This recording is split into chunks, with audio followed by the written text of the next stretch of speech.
দিছো। Assalamu alaikum warahmatullah. Dear students, welcome to my channel. Today we will learn goods purchase journal. অর্থাৎ আজকে আমরা পণ্য ক্রয় সংক্রান্ত সব ধরনের জাবেদা শিখবো ইনশাআল্লাহ। প্রিয় শিক্ষার্থীরা খেয়াল করো, আজকে আমাদের টপিক হচ্ছে গুডস পারচেজ রিলেটেড জার্নাল, অর্থাৎ পণ্য ক্রয় সংক্রান্ত জাবেদা। ওকে, আমরা কিভাবে পণ্য ক্রয় করি? প্রিয় শিক্ষার্থীরা খেয়াল করো, আমরা ক্যাশ পারচেজ করি, অর্থাৎ নগদে পণ্য ক্রয় করি। পারচেজ বাই চেক, আমরা চেকের মাধ্যমেও পণ্য ক্রয় করি, অর্থাৎ টাকা ব্যাংক থেকে পরিশোধ হয়। এরপরে পারচেজ অন অ্যাকাউন্ট, আমরা বাকিতে বা ধারেও পণ্য ক্রয় করি। Purchase by bill or note, bill অথবা নোটের বিনিময়ে, অর্থাৎ নোটে সাইন করে প্রদেয় নোটের বা প্রদেয় বিলের মাধ্যমেও আমরা পণ্য ক্রয় করি। ওকে ডিয়ার স্টুডেন্ট, খেয়াল করো, তো যখন ক্যাশ পারচেজ হয়, মনে রাখবে পারচেজ গুডস পারচেজ করলে, অর্থাৎ পণ্য ক্রয় করলে ব্যয় বৃদ্ধি পায়, আর ব্যয় বৃদ্ধি পেলে ডেবিট, ব্যয় এবং সম্পদ বৃদ্ধি পেলে ডেবিট, আয় দায় মালিকানা সত্ত্ব বৃদ্ধি পেলে ক্রেডিট। মনে রাখবে, তাহলে গুডস পারচেজ করলে মনে রাখবে অলওয়েজ এক্সপেন্স ইনক্রিজ হয় বা ব্যয় বৃদ্ধি পায়। ওকে, তাহলে আমরা cash purchase number 1, cash purchase করলে, অর্থাৎ পারচেজ করলে, যেহেতু গুডস পারচেজ করলে এক্সপেন্স ইনক্রিজ হয় অর্থাৎ ব্যয় বৃদ্ধি পায়, অলওয়েজ পারচেজ অ্যাকাউন্ট ডেবিট। এখন আমরা পারচেজ করেছি ক্যাশ দিয়ে, অর্থাৎ ক্যাশ নামক, অর্থাৎ নগদ নামক অ্যাসেট বা সম্পদ ডিক্রিজ হয়েছে আমাদের বিজনেস থেকে, ক্যাশ ডিক্রিজ হয়েছে বা ক্যাশ চলে গিয়েছে। তাহলে ক্যাশ বা অ্যাসেট যখন ডিক্রিজ হয় তখন অ্যাসেট ক্রেডিট হয়, অর্থাৎ purchase account debit, cash account credit. Purchase debit কেন হলো? এক্সপেন্স ইনক্রিজ হওয়ার কারণে। ক্যাশ কেন ক্রেডিট হলো? ক্যাশ অ্যাকাউন্ট ক্রেডিট হওয়ার কারণ হচ্ছে অ্যাসেট ডিক্রিজ হয়েছে। ওকে স্টুডেন্ট, আশা করি ক্যাশ পারচেজের জার্নাল তোমরা বুঝতে পেরেছো। ওকে, পারচেজ বাই চেক, আমরা যখন চেকের মাধ্যমে পারচেজ করি, তো আমরা আগেই জেনেছি যে গুডস পারচেজ করলে অলওয়েজ এক্সপেন্স ইনক্রিজ হয় বা ব্যয় বৃদ্ধি পায়। তাহলে আবার আমরা লিখলাম পারচেজ অ্যাকাউন্ট ডেবিট। কেন পারচেজ অলওয়েজ ডেবিট হচ্ছে? এ কারণে যে গুডস পারচেজ করলে এক্সপেন্স ইনক্রিজ হচ্ছে, তাহলে পারচেজ অ্যাকাউন্ট আবার ডেবিট। উপরেও আমরা পারচেজকে ডেবিট করেছি, এখানেও পারচেজকে ডেবিট করলাম। এবার আসো, তাহলে পারচেজ বাই চেক, অর্থাৎ এই চেক আমরা দিয়েছি, এই চেকের টাকা আমাদের পাওনাদার, অর্থাৎ যার কাছ থেকে পারচেজ করেছি সে হচ্ছে ব্যাংক থেকে তুলে নিবে।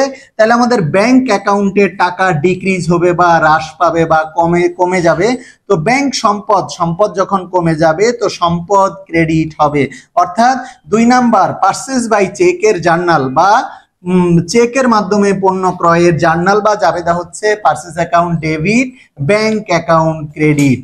ওকে, 2 নাম্বার আশা করছি তোমরা বুঝতে পেরেছো। 3 নাম্বার পারচেজ অন অ্যাকাউন্ট, বাকিতে পণ্য ক্রয়। ডিয়ার স্টুডেন্ট, বাকিতে পণ্য ক্রয় করলে, তো প্রথমে পণ্য ক্রয়, আগেই আমরা জেনেছি পণ্য ক্রয় করলে অলওয়েজ এক্সপেন্স ইনক্রিজ হয়, তাই অলওয়েজ পারচেজ অ্যাকাউন্ট ডেবিট। এখন আসো, আমরা কিভাবে পারচেজ করেছি? অন অ্যাকাউন্ট, বাকিতে। তার মানে আমাদের কাছে, আমাদের ক্রেডিটর্স বা অ্যাকাউন্টস পেয়েবল, অর্থাৎ পাওনাদার আমাদের কাছে টাকা পাবে, আমাদেরকে পে করতে হবে ইন ফিউচারে। ওকে ডিয়ার স্টুডেন্ট, তাহলে কি দাঁড়ালো? পারচেজ অ্যাকাউন্ট ডেবিট আর accounts payable or creditors account, অর্থাৎ পাওনাদার বা প্রদেয় হিসাব ক্রেডিট। কেন আমাদের কাছে ইন ফিউচারে টাকা পাবে? তাহলে পারচেজের কারণে এক্সপেন্স ইনক্রিজ বা বৃদ্ধি পেয়েছে, অর্থাৎ ব্যয় বৃদ্ধি, আর অ্যাকাউন্টস পেয়েবল অর্থাৎ পাওনাদার নামক দায় বৃদ্ধি, আর অ্যাকাউন্টস পেয়েবল ইনক্রিজ হয়েছে, যে কারণে দায় বৃদ্ধি পেলে ক্রেডিট, ব্যয় বৃদ্ধি পেলে ডেবিট। প্রিয় শিক্ষার্থীরা, এরপরে আসো 4র্থ নাম্বারে, purchase by bill or note. তো আমরা বলেছি পারচেজ করলে, গুডস পারচেজ করলে এক্সপেন্স ইনক্রিজ হয়, তাই পারচেজ অ্যাকাউন্ট আবারও ডেবিট। এখন আমরা কিভাবে পারচেজ করেছি? বিল অর নোট দিয়ে। তার মানে এই বিল বা নোটের টাকা ইন ফিউচারে আমাদেরকে পে করতে হবে, এটি একটি লাইবিলিটি, আমাদের লাইবিলিটি বা দায় বৃদ্ধি পেয়েছে। ওকে, তাহলে bills or notes payable account credit, অর্থাৎ আমাদের দায় বৃদ্ধি পেয়েছে, তাই বিলস বা নোটস পেয়েবল অ্যাকাউন্ট ক্রেডিট, যে কোনো একটা লিখবো আমরা। আর হচ্ছে purchase account debit. Dear students, একটি জিনিস খেয়াল করো, সেটি হচ্ছে গুডস পারচেজ করলে অলওয়েজ পার্সেস অর্থাৎ ব্যয় বৃদ্ধি পাওয়ার কারণে পার্সেস বা ক্রয় হিসাব অলওয়েজ ডেবিট। দেখো নাম্বার 1-এ পার্সেস অ্যাকাউন্ট ডেবিট, নাম্বার 2-তে purchase account debit, number 3 purchase account debit, আর নাম্বার 4 পার্সেস অ্যাকাউন্ট ডেবিট। আর ক্রেডিট কি হচ্ছে, ক্যাশ নামক অ্যাসেট ডিক্রিজ হচ্ছে অর্থাৎ কমে যাচ্ছে, এই জন্য ক্যাশ অ্যাকাউন্ট ক্রেডিট। ব্যাংক নামক অ্যাসেট ডিক্রিজ হচ্ছে বা কমে যাচ্ছে, এই জন্য bank account credit. Liability accounts payable, পাওনাদার নামক দায় বৃদ্ধি পাচ্ছে, এই জন্য পাওনাদার হিসাব বা accounts payable or creditors account credit. আর বিলস বা নোটস পেয়েবল, লাইবিলিটি বৃদ্ধি পাচ্ছে, এই জন্য বিলস বা notes payable account credit. Dear student, আমি আশা করছি গুডস পারচেজ রিলেটেড জার্নাল বা ক্রয় সংক্রান্ত জাবেদাগুলো তোমরা বুঝতে পেরেছো। খুব ফান্ডামেন্টাল জার্নাল এগুলো, অর্থাৎ বেশি বেশি নগদ ক্রয়, চেকের মাধ্যমে ক্রয় অর্থাৎ cash purchase, purchase by cheque, purchase on account and purchase by note or bill, এগুলো বারবার আসে।